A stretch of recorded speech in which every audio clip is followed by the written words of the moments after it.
Okay, guys, in this video, we are going to look at the polynomial that is already in factored form. So there is a big difference when the polynomial is in factored form in terms of figuring out, for example, what is its degree and also what is the long run behavior. So you got to be very careful. When it's factored form, then what we're looking for the degree is like just basically discard the constants and think of x as x to the power 1, and then you are adding these powers. Okay, so when the polynomial is factored, then the degree is the sum of the powers. When the polynomial is not factored, it's expanded, you're just looking for the highest power term. And the leading coefficient here would be negative. So the degree of this polynomial would be 5.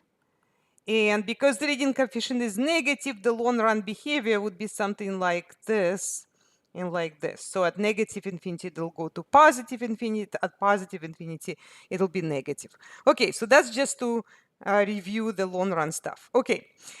And the next thing that I will be asking you is, what about the zeros? Okay, because it's already factored, it's very convenient. And all we got to do is just set each factor equal to 0. So x plus 1 equals 0. That will give you x equals negative 1.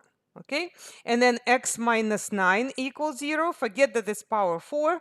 Don't worry about that for now. That just means that x equals 9. So here we were subtracting 1. Here we were adding 9 to both sides. Okay, so looks like I have a negative 1 and I have a 9. Now be careful here.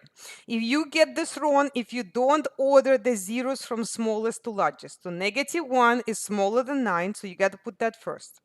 Now the multiplicities are the powers. So the x plus 1 has a power of 1 and x minus 9 has a power of 4.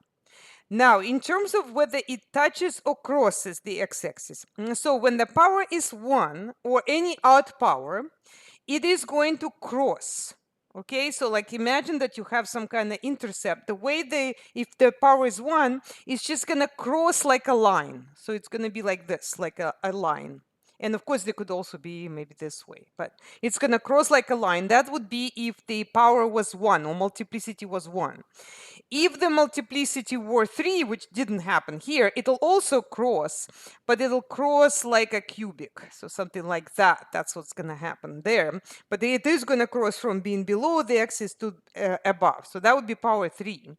Okay, so for us, it is definitely going to cross like a line because the multiplicity is 1.